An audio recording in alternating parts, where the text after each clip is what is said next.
विजयनगरा की एक खूबसूरत सुबह को अचानक किसी की बुरी नजर लग गई।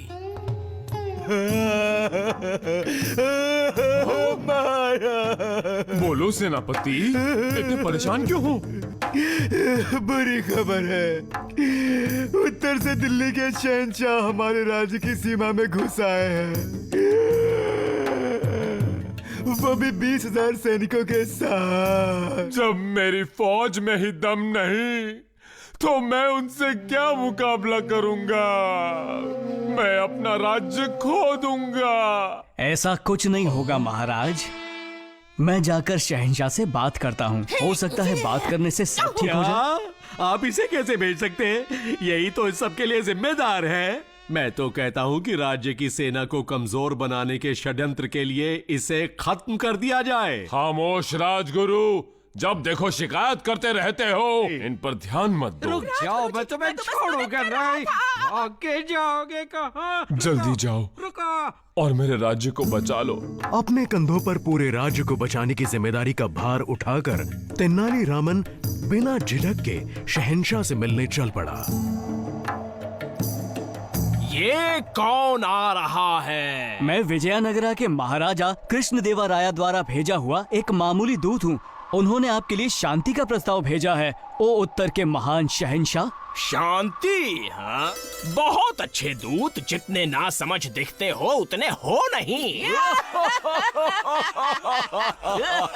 तो सुनो, तुम्हें एक नई महाभारत लिखनी होगी और इस नई कहानी के नायक हम होंगे। तुम्हें उसे 1 हफ्ते में पूरा करना होगा और उसमें हमारी, सिर्फ हमारी ही हुकूमत की तारीफ होनी चाहिए। अगर तुम कामयाब हुए तो हम शांति का प्रस्ताव कबूल कर लेंगे, लेकिन अगर नाकाम रहे तो मेरी फौज तुम्हारे राज्य को तहस नहस कर देगी। तुम आ गए। मेरे लिए अच्छी खबर लाए हो ना रामन? तेनाली ने कृष्णदेवराया को शहंशाह की शर्त के बारे में बताया, लेकिन उसके बाद वो और निराश हो गए। रामन, ये क्या कर दिया? ये काम नामुमकिन ही। शहंशाह ने मुझे इस काम के लिए पूरे 1 हफ्ते का समय दिया है महाराज। मुझे कोशिश तो करने दीजिए। ठीक है तेनाली, मुझे तुम पर यकीन है। लेकिन याद रहे, इस पूरे राज्य का भविष्य अब सिर्फ तुम्हारे हाथ में है। मैं आपको निराश नहीं करूंगा। उत्तर के शहंशाह ने अपना डेरा डाल रखा था। उनका अहंकार दिन ब दिन बढ़ता जा रहा था। जहाँपना, जहाँपना, जहाँपना, वो दूत पालकी के साथ लौट आया है।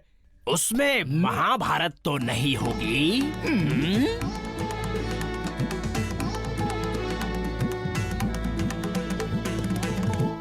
शहंशाह आला, मेहनत मशक्कत करने के बाद मैं उस महान गाथा को लिख पाया। बेशक ये वाली लिखी गई है आप पर। पूछो। मैंने आपको कहानी में एक धर्म राजा बताया है जो सिर्फ न्याय करता है। धर्मराज, क्या बात है। मैंने मलिका यानी आपकी पत्नी को बताया है द्रौपदी। बहुत अच्छे। लेकिन इस कथा में द्रौपदी के 5 पति थे। तेनाली की बातें शहंशाह को शूल की तरह चुभी और वो दंग रह गए।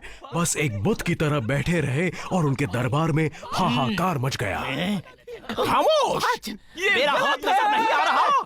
मैंने कहा खामोश। मैं चाहता हूँ इस कथा को जला दिया जाए इसी वक्त।